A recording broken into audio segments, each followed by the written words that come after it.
Germany was finally unified into its own nation-state on January 18, 1871.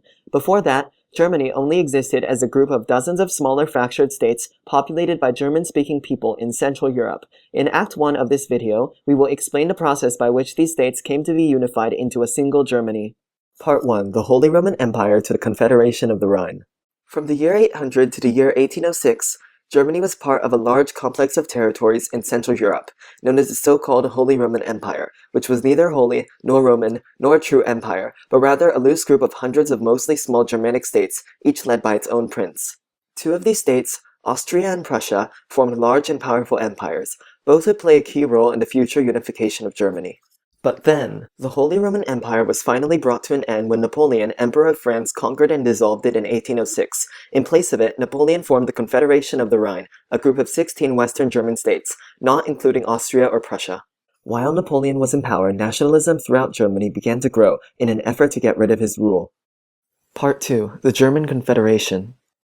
In 1815, Napoleon was defeated at last and exiled to the island of St. Helena, 8,000 kilometers away from Europe, in order to ensure that he would never return. With Napoleon finally gone, a group of representatives called the Congress of Vienna redrew the maps of Europe. The German Confederation, a loose association of 39 German states, now including both Austria and Prussia, was formed by the Congress to replace the dissolved Holy Roman Empire. Its name was far more appropriate as it was both German and a confederation. Nationalism further continued to grow in Germany as more and more people desired unification. With it, the rivalry between Austria and Prussia also grew. Both desired to dominate Germany if it unified in the future. While Austria was gradually being pulled apart by ethnic tensions in its empire, Prussia was gradually gaining strength through both military and economic success. These issues would culminate in the Revolution of 1848. Part 3. The Revolution of 1848. In 1848, revolutions occurred in over 50 countries in Europe, starting with France. In Germany, the Revolution of 1848 pushed for national unification. It was headed by the National Assembly in Frankfurt and consisted of several loosely coordinated rebellions throughout the states of the German Confederation. Ultimately, the revolution failed because of the lack of organization and coordination resulting from ideological disagreements about how to run the unified Germany. For example, should the new Germany include Austria, or should it exclude Austria and be led by Prussia instead?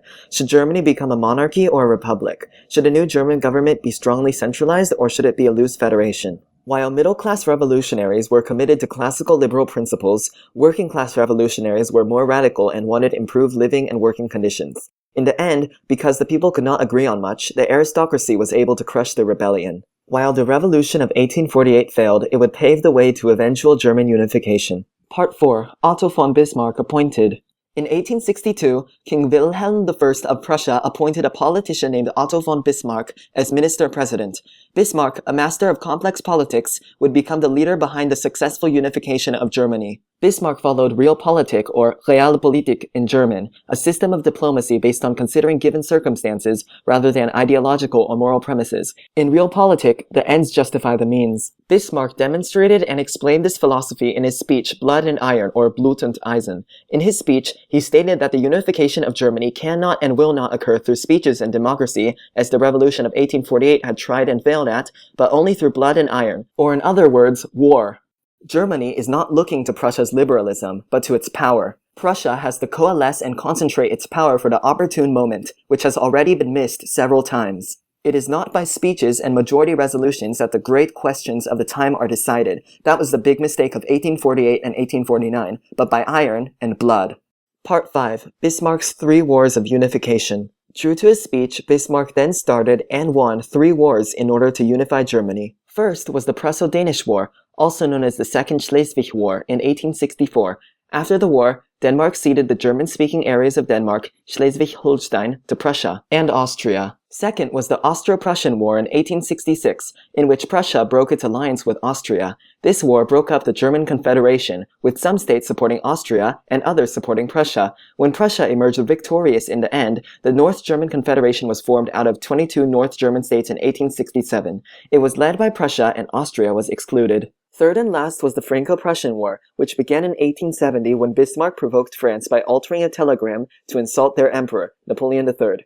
This strongly angered the French, who declared war. Due to the German military's strength in numbers as well as superior technology and leadership, the French were defeated. The Germans even captured Napoleon III. With the Treaty of Frankfurt in 1871, France ceded the German-speaking territories of Alsace-Lorraine, or Alsace-Lothringen in German, which joined the North German Confederation, as well as the South German states, to form the German Empire, Part 6. In German, known as the Deutsches Kaiserreich. The empire was ruled by Emperor, also called Kaiser, Wilhelm I of Prussia, with Otto von Bismarck as Chancellor. It was a parliamentary monarchy, with a parliament called the Reichstag. Although there was universal male suffrage and the growth of working-class political parties, the Reichstag's powers were very limited. With unification, Germany rapidly industrialized, mining coal and iron, building railways, transitioning from a rural to urban society, increasing its population, and continuing to grow in military strength. Since Germany was now unified into a powerful nation-state, the balance of power in Europe was severely upset. In Act 2 of this video, we will look at the events going on in Germany after unification, eventually leading to the beginning of World War I. Part 7. The Scramble for Africa. With the European power balance upset, European countries turned to imperialism to increase their strength and money. In about 30 years, 90% of the continent of Africa came under European control. The Berlin Conference of 1884, led by Bismarck, created the regulations for colonialism in Africa, and is usually seen as the start of the scramble for Africa.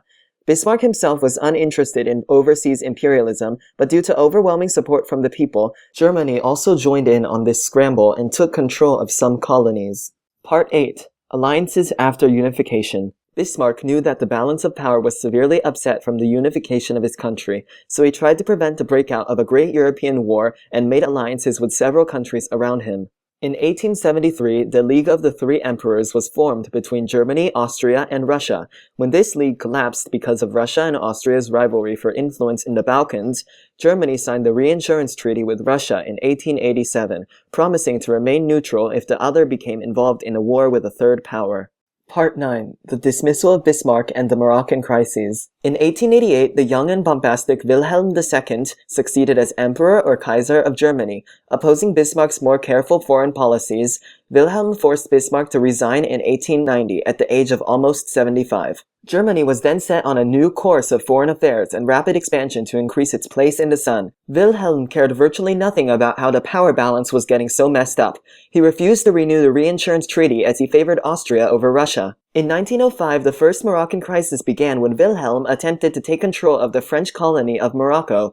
This worsened relations between Germany and France and led to the strengthening of the Entente Cordiale, an alliance between France and the United Kingdom that formally ended the age-old rivalry between the two countries.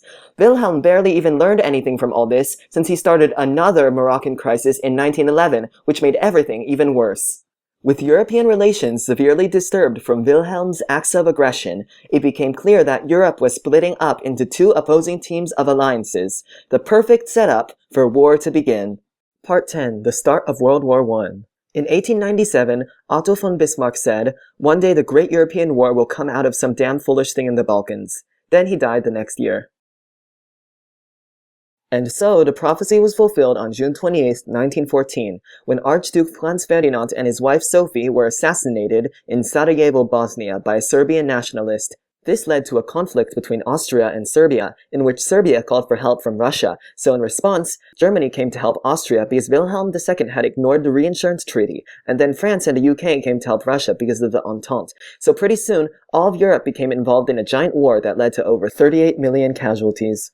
Part 11. Germany after World War I. In the end, Germany lost World War I along with some of its land. Austria was broken up, leaving a new Austria a small fraction of its old size, populated by mostly ethnic Austrians. Germany became the Weimar Republic, which the people hated because it was forced to sign the Treaty of Versailles, which assigned all blame of the war to Germany and forced them to pay massive debts. So during the Great Depression, when everyone was angry, Hitler came into power because the people thought he would solve all of their problems. So he created a fascist dictatorship, which started World War II, which killed over 60 million people. And then the Germans lost again, so they gave up even more of their land, and Germany was split into two countries, a communist East under Soviet influence and a non-communist West under American influence. This period was called the Cold War, which finally ended in 1990 with the reunification of East and West Germany. So now, Germany is a parliamentary republic, and it looks like this. The end.